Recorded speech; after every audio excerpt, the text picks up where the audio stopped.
my name is Christine Hall, and I'm going to do my scenario and role play for my unit of undertaking catalog activities. Okay, hi Brad. Hey Christy. Thanks for meeting with me today. It's my pleasure. Yeah.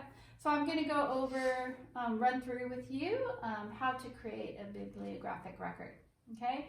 So first off, there's two ways to create one. One is through copy cataloging. And copy cataloging is when you go through another organization that has already has a bibliographic record for your resource. Mm-hmm. And there's organizations that you can purchase a subscription.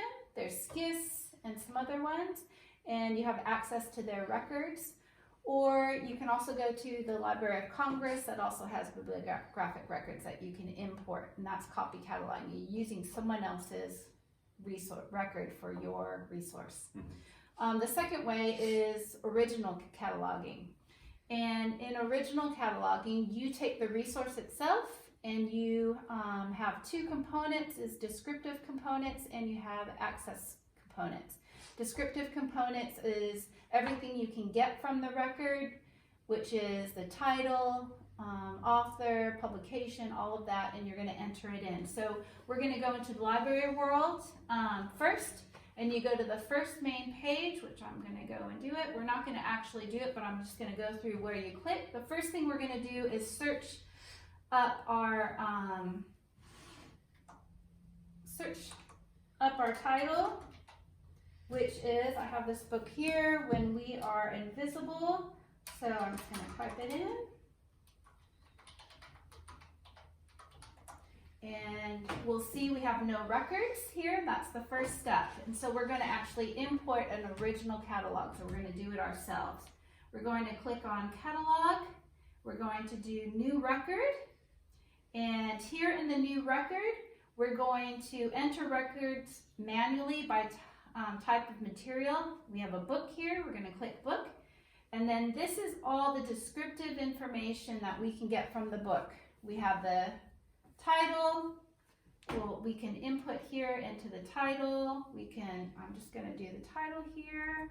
When We Are Invisible.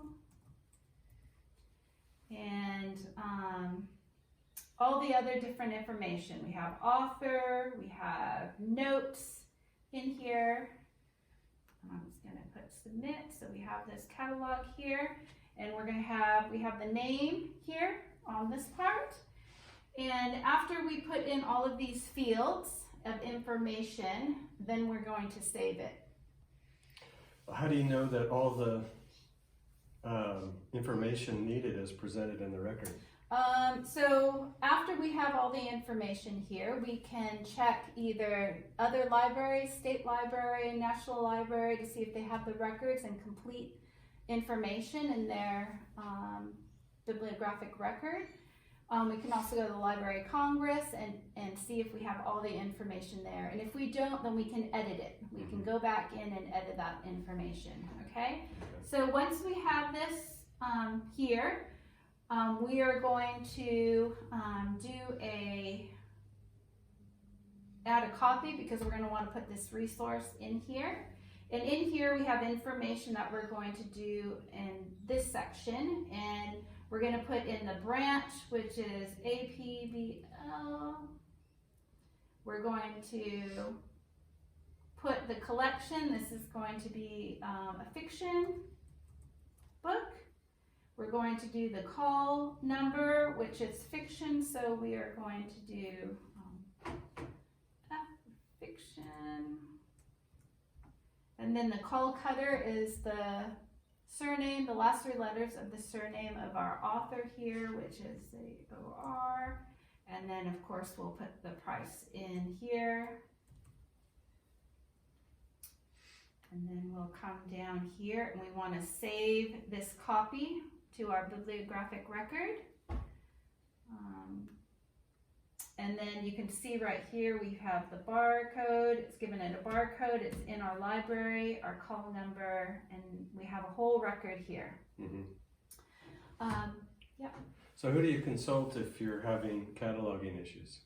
Well, if we're having cataloging issues, we can also go to those libraries, the state library, we can go to the Library of Congress authorities.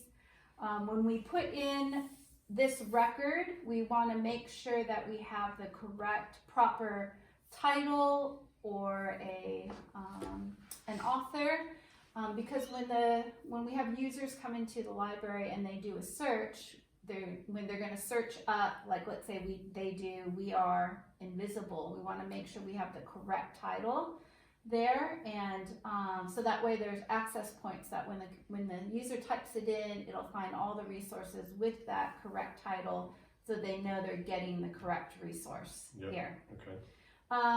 But the last thing I want to point out is after all this is done, we still need to edit, maintain the system so that we have the updated, accurate information with there. So we'll in those cases too, we can look at Library of Congress authorities, making sure everything's correct and the proper names and titles are there.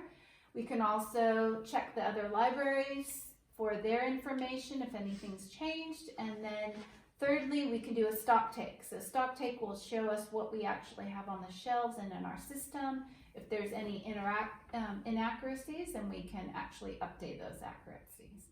So is there any other questions you have?